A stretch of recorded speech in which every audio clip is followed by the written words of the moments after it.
First, we'll have disinflation. We have it now. Then we're going to have a deflationary collapse of asset prices. Then we're going to have a freezing up of the credit markets. And then it's going to be, for a while, unlimited QE, and it's off to the races with inflation. That's what I fear is going to happen.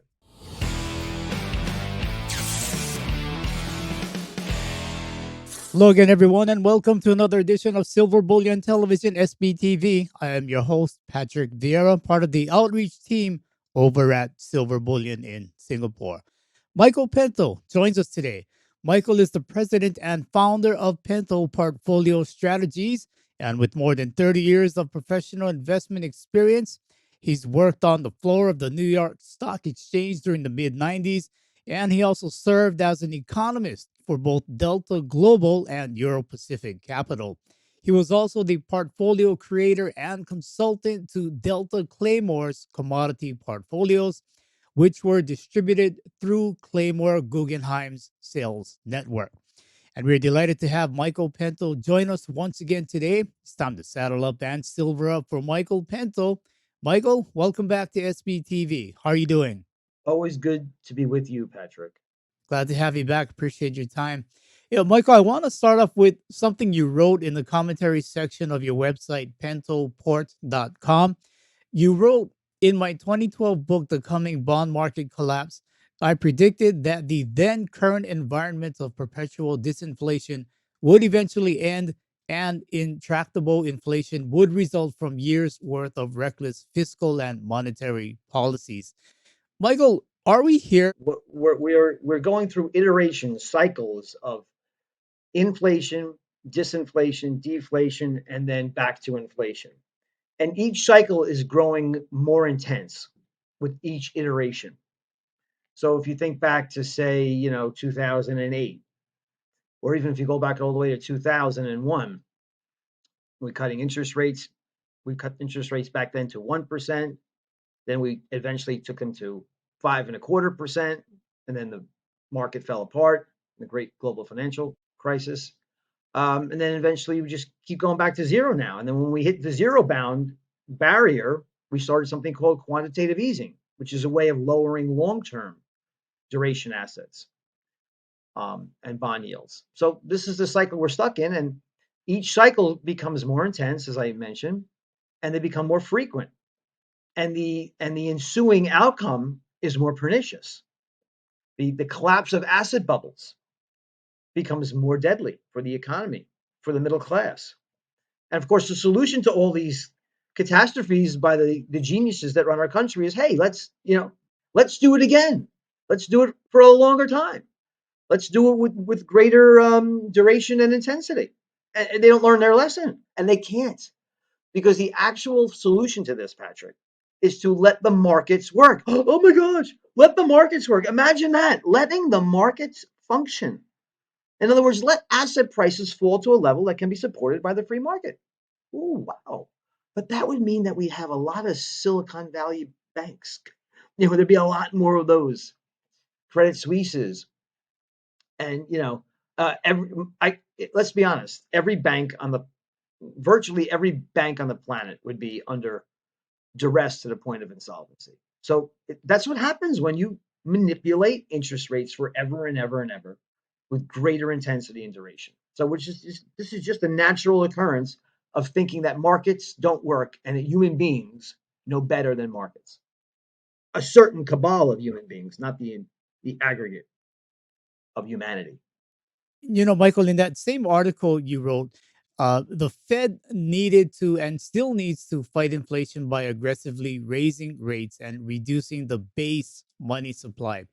How does the Fed reduce the base money supply? I mean, it cannot unprint currency. So does it simply delete digits or park currency somewhere else? Or how does the Fed reduce the money supply? Let's just talk about definitions. The base money supply is physical currency in coins in circulation, and Fed credit, Fed reserves which can be converted into money. That's why it's the base money supply. It's the basis of the fractional reserve system. So how do they destroy base money supply? They sell assets, take the money out or reserves out of the banking system, and then destroy those reserves. It's very simple. And the reason why I say that, Patrick, is because I yearn, I pine for the time where we could go back to some kind of normalcy with the base money supply. The base money supply, just for the record, was $800 billion at the end of 2007, and now it went up to $9 trillion. Okay, 15 years. So from 1913 to 2007, the base money supply was $800 billion, and then in 15 years, it went from 800 billion to 9 trillion. I mean, that should be like, whoa, that should shock you if you didn't know it already. That's like, wow, why are the building blocks of all monetary aggregates the basis of the fractional reserve system, which, by the way, they don't even need. They've done away with that. Our government says you don't even need reserves anymore. If the bank thinks it can meet liquidity requirements, it's enough for them. And even before that, they took away they have something called sweeps, time deposits, so they can take a demand deposit and turn it into a time deposit. So if the banks thought that they had enough capital, remember how we were told, following the 2008 global financial crisis, all banks are overcapitalized and they've got plenty of reserves. And we'll never have another. And Janet Yellen said, "We'll never have another financial crisis in my lifetime." Oh, come on. These people these are the PhDs. These I don't want to call them morons because they're not morons. They're probably smarter than I am, I'm sure. But they're so compromised and so indoctrinated by the wrong tenets and principles they've been taught, inculcated from their colleges and universities and doctorate degrees. They can't think for themselves. I mean, when you think about it, when I take the base money supply from 800 billion to $9 trillion, and you still have the audacity, the temerity to claim that you didn't create any imbalances in the economy? What? I mean, look at the fact that you took interest rates. As a globe, we had $17 trillion worth of negative yielding debt. You don't think that was a little bit of a distortion in reality? I get paid to borrow money. That has never happened since the Stone Age till 2020. So insanity in home prices, home price to income ratios were record high recently, barely above their apex. Home prices up 20% per annum. Real inflation, if you calculated, was 20%. Stock prices were at 200% of GDP. Never before happened. These are all data points that the government knows. They know it's out there, but they lie. It's more convenient for them to do so. But we won't lie here on Silver Bullion, will we? No, absolutely not. We can't. We just it's not in our DNA. It's not in your DNA. It's not in my DNA. We're just not built that way. Um, but Michael, the Fed has moved from 0 to 5% roughly on the effective Fed funds rate in about a year or so. And do you think they're going to continue to raise after seeing what's happening right now in the banking system? They're almost done. My prediction was they get to 5.25 before the whole thing fell apart. The wheels are coming off the wagon right now. But they think that they're trying to spread this. I guess they have no choice but to spread this um, mendacious concept. Put it nicely. We can keep banks solvent, but also fight inflation. No, you really can't. You're either fighting inflation and draining bank reserves, which is going to cause insolvency in the banking system, and send zombie 32% of the companies in the Russell 3000 don't make any money. They're going to close their doors because they can't access cheap credit any longer. There's a lot of unemployment coming. So what do you want to do, Powell? What do you want to do? Do you want to fight inflation? Well, good for you. Kudos to you. In your half, I don't say half-ass, but your your feigned attempt to model Paul Volcker, take interest rates to 5.25%, which is what in May that's where they'll be, and then stop, and then just keep doing your QT program. And at the same time, you're doing QE light through the bank term funding program. Well, which is it? Do you want to have a recession, a cathartic recession / depression that brings market prices down, asset prices down to where the market can sustain them? Do that. That's wonderful. I pray that that's the case. Or you can just continue to expand the base money supply, which was up $350 billion in the last couple of weeks, because of this bank term funding program. I mean, it's not the same as QE, to be honest with you. It's not the same as saying, okay, I'm going to send hundreds of billions of dollars out to all of the primary dealers. I'm going to take your assets, give you credit, and then I want you to go make some loans because I'm telling you I'm coming back again next month and I'm buying hundreds of billions of dollars in credit and bond yields are going down. That is not what is happening. What's happening now is a troubled bank that's on the brink of insolvency because of a liquidity crisis can now tap this enhanced discount window at a penalty. Okay, it's a loan for 1 year, and then they have to, at the end of this year, they have to buy back those assets. Hopefully, they won't be too far underwater still. So it's a lifeline. But it's not, it's not QE. It's QE. I call it QE light, but it's going to prevent any more. I think. Listen, I don't think banks are going to go under any longer because if I'm a bank and I have a liquidity crisis, I could just take all of my assets, sell them to the Fed at par, and get all the money in the world. Does that mean I'm going to go out and expand credit again? No, it does not. Not in the same way QE does. But you have to make a decision. What do you want to do? Do you want to have this cathartic recession depression that resets asset prices? Or do you want to have this intractable inflation? They'll decide both at different times, which is why I have this IDEX strategy, inflation, deflation, economic cycle strategy, that keeps me on the right side of the trade. So we're at Pentaport, we're long bonds, we're long bond proxies, we're long gold. We have some shorts in the portfolio. We have some, when I say bond proxies, that means utilities. And we're doing fine, doing fine. we saved from the big crash of 2022, barely scathed us at all. 2000, and we're have a small return in 2023, positively speaking. So that's what we do here, and that's the only thing you can do is try to stay a couple of steps ahead of these money printing megalomaniacs. If you're enjoying this interview with Michael Pento and I, please consider subscribing to our YouTube channel. And if you'd like to learn more about systemic wealth protection, please do visit us at www.silverbullion.com.sg. Michael, I mean, I wanted to ask you about the bond markets. U.S. Treasury is supposed to be one of the safest things you could go into, supposedly, full backing of the U.S. government. Are bonds still that safe haven, or are they getting a bit tarnished? Or what's your opinion with bonds right now?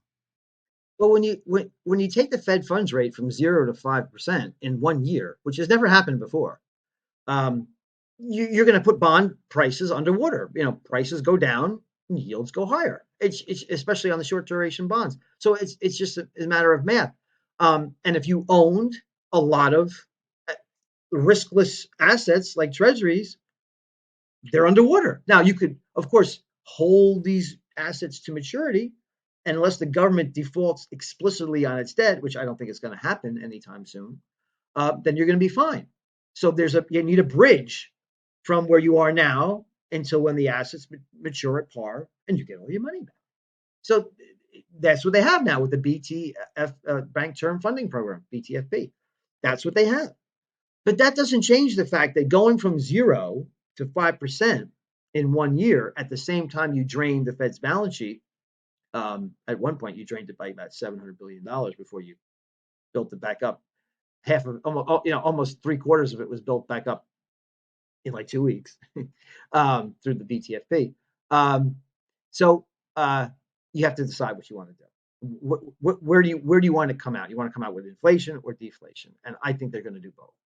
But all those other assets, remember this, all those other assets, collateralized loan obligations, mortgage-backed securities, commercial mortgage-backed securities, all those nice things that banks hold and the shadow banking system hold are all underwater from the same dynamics that brought treasuries into the pooper, into the crapper. So watch out. There's a lot of danger ahead.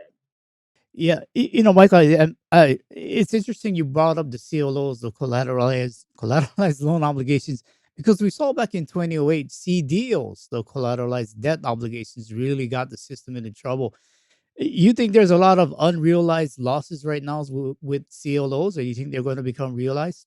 There has to be. What these are these are loans made to businesses that are the most risky of riskiest loans. Junk bonds to businesses that can't even afford to tap the junk bond market. Yes, of course. All these losses are going to be realized later on this year, very shortly. And don't forget, Patrick, the Fed is still raising rates.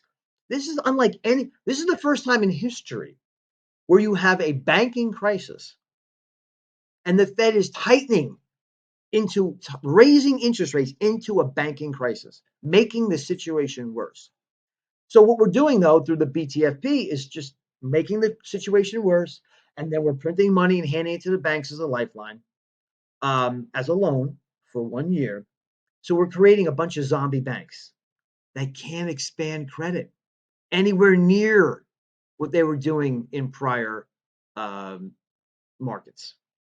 So that's the problem. So zombie banks can't loan, they can't make, if they can't expand credit to the commercial mortgage market, all these commercial mortgage-backed securities that are severely underwater, they mature. There's a lot, like $1 trillion, maturing in the next year or two. They're all going to become under duress. I mean, what does the Fed do then? Because I don't really hear anybody talking about the CLOs, those collateralized loan obligations. I mean, what's the Fed going to do once these things really start melting down? Uh, I don't know. Call 911. I have no idea what they're going to do. I mean, they're in a lot of trouble. So first thing they're going to pretend. They're going to pretend like everything's okay. You're going to get Janet Yellen, going to wheel out Janet Yellen saying, the banking system's sound, and Powell's going to tell you how a soft landing is possible. Wall Street will tell you we might not. Remember, a few weeks ago, Wall Street was saying the same week I wrote the commentary. So there was a commentary titled "Soft Landing or Crash Landing." They were telling us there'd be no landing. In other words, the talking heads on CNBC were telling you, well, don't worry about anything because it looks like we're not even going to have a landing at all. The economy is going to go, through the moon, zoom on ahead while inflation crashes. Okay. But they're going to tell you everything's fine.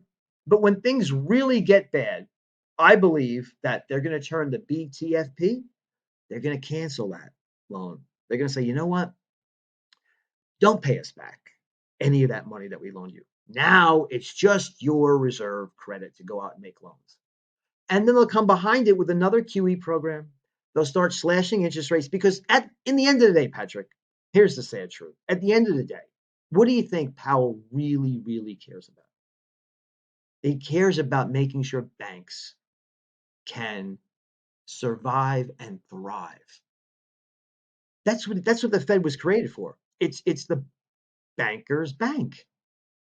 So if the banking system starts to unravel, and it already is, and it's going to get worse, he is going to go back to the same thing. And here's the thing I want to leave you with. I got to get this out. In 2008, from 2001 to 2003, then to 2008 to 2012, you could take interest rates to 0% from, it was in 2001, I think it was 6.5, 6.5 to 1. You can take rates from 5.25 to 0, as they did in 2008. You could do that when inflation is quiescent, when it's not a problem, when Volcker killed it in the early 80s. But when inflation just was 20% in reality and 9%, over 9%, the way the BLS measures it, and you still have inflation at 6%, which is 3 times higher than their target, you just can't go back to QE and ZIRP without letting everybody know that you can never, ever fight inflation effectively. The illusion is done. Everybody's going to know it. And when that happens, then inflation is not going to stop at 9% because they know the Fed can't fight inflation. They can't raise rates to a real, generally the Fed funds rate has to be above inflation to actually conquer inflation. So a Fed funds rate should right now be about 6.5, 6, 7%. Okay, we're just at 5, and it's already falling apart. They'll never get to 6.5. Forget about it, or even 7. So everybody's going to know they can't raise interest rates above inflation. They can't drain their balance sheet without destroying asset prices. So it's off to the races with inflation. That's what's going to happen. That's what I fear is going to happen. But first first we'll have disinflation. We have it now. Then we're going to have a deflationary collapse of asset prices. Then we're going to have a freezing up of the credit markets, and then it's going to be, you know, for a while, unlimited QE and ZERP because they have not. Patrick, in the political calculation, is what's better a deflationary depression where people are homeless and eating out of dumpsters. That's politically really bad. You can't hide that. Or intractably high inflation, and then you just lie about the numbers. You say, well, you know, if you want to buy a steak, you can't afford it, but you know what? The Alpo prices for canned dog food are really, really not going up that high. So you switch. I mean, I'm using hyperbole, but it's the same concept. You can lie very easily about inflation. And it's not even really a lie. It's they tell you what they're doing. They're telling you we're only going to count the stuff that didn't go up because you could change. You don't have to eat steak. You might enjoy eating a nice fresh can of dog food. That's how they'll lie to you, and that's easier to do. It's an easier political calculation than watching CNN film the soup line can, the lines to get food from a food bank. Mike, I'm curious, how would de-dollarization, which we are seeing happening pretty quick and fast right now, de-dollarization affect the U.S. debt market? Meaning, who would want to hold a currency less liked and moving to a currency being less used? Yeah, the de-dollaration. I mean, the end of dollar hegemony is clear to me. I get this question all the time. But we're long the U.S. dollar in our portfolio right now, and it's been a very profitable trade for us. We have some trades that aren't profitable. Not everyone's profitable, I have to be honest. But that trade you're speaking about it has been very profitable. It's because we understand when to be long the dollar. The dollar always goes up in a liquidity crisis, and that's where we're headed. So, what do people of the world want more than anything in times of a liquidity crisis? They don't even want gold. What they want is dollars because the world is short dollars. So when this happens, and I think it's gonna happen again later this year, is you get the freezing up of the credit markets. Everything gets sold because everybody needs cash, dollars, short-term treasuries. Just pile into that. That's the only thing that's going to work, other than the dollar. Shorts too. Shorts work pretty well too. So cash, shorts, the dollar. Okay. I know you got to head out soon, Michael, but what is your outlook for the U.S. economically and financially for the rest of the year? You want my GDP estimate? Down. I think we'll be in a recession by the end. Yeah, I think we'll be in a recession by the end of this year. The Atlanta Fed had so we're in the end. The first quarter just ended in the United States. Now the GDP model up until the end of the first quarter was like 3.7%. Atlanta Fed GDP now estimate, but they slashed it to like 1.7%. Well, I mean they almost cut it in half. Um, in the last week. So that's the kind of deceleration and growth that I see happening. Because Patrick, it's not that I'm some kind of super genius. Um, if money supply was already shrinking as measured by M2 before the banking crisis hit, and then we have a banking crisis hit where small banks are being have bank runs and being deprived of deposits. And now the small banking system, which is responsible for like 50% of loans, um, they're now zombies, can't create new credit. That means the money supply is going to be crashing faster. And if you without credit in the system, the economy can't grow. So if we were barely growing before this happened, excuse me, if we were barely growing as an economy into the banking crisis, what do you think is going to happen as interest rates continue to rise and as asset prices continue to fall and as banks step up? 40 almost 45% of banks were tightening lending standards last month. Let's see what happens after the banking crisis. I think that number goes a lot higher. Is it the time to move into precious metals? I mean, we're seeing gold right about the 2000 mark, kind of hanging in there. Yeah, I mean we're 12, 13% long gold and miners in the portfolio. We always recommend owning 5% in all environments as an heirloom, family heirloom. Buy 5% physical gold and put it in your own possession. And then what you should do is what we do is we toggle our ownership of gold from 0 to 20% in paper gold. What's paper gold to me? There's a couple of forms of paper gold. So the miners are paper gold, and then you've got the AAAUs, the IAUs, the GLDs of the world, the ETFs that say they have the gold. Some of them say it's allocated in your name, blah blah blah. It's just a way of making money in a bullish gold market. You want to really, the purpose of gold is because you don't trust the financial system and you don't trust the currency. So if you don't trust the gold, I'm sorry, if you don't trust the currency and if you don't trust the financial system, do not store your gold anywhere that's anybody else's responsibility but your own, if you understand what I'm saying. 5% minimum, 5%, not minimum, 5% is what I recommend of your net worth. And then I would suggest you toggle the rest of paper gold between 0 and 20%. We're at 12.5, like 12.5% right now. Miners and paper gold. There will be, I just want to say, before you sign, I just want to make sure you understand. In a liquidity crisis, that paper gold will go down hard. It'll be a truncated period, though, because on the other end of that sell-off in the liquidity cycle, you know what's going to happen. So the Fed's going to come back with a full-blown artillery assault on deflation and a bank rescue program. So gold is a great long-term buy right now. All right, Michael Pento, before we wrap up, can you tell us about Pento portfolio strategies? Yeah, so the website is pentoport.com. My email address is mpento@pentoport.com. The number for the office is 732-213-1295. I have offices in Naples and Naples, Florida. And if you have $100,000, around $100,000, and you're a U.S. citizen, we'd love to talk to you, see if you're qualified for our inflation, deflation, economic cycle portfolio. It's like think of it like an all-weather tire. It tries to make money in bull markets, bear markets, and in deflations and inflations. And don't forget, everything seems to be going to a correlation of 1 now. So you're either in a bull market or you're in a bear market, and you need to specifically invest according to that cycle. So just think about this: do you want to invest in bonds in intractable inflation? No, you want to be short bonds, right?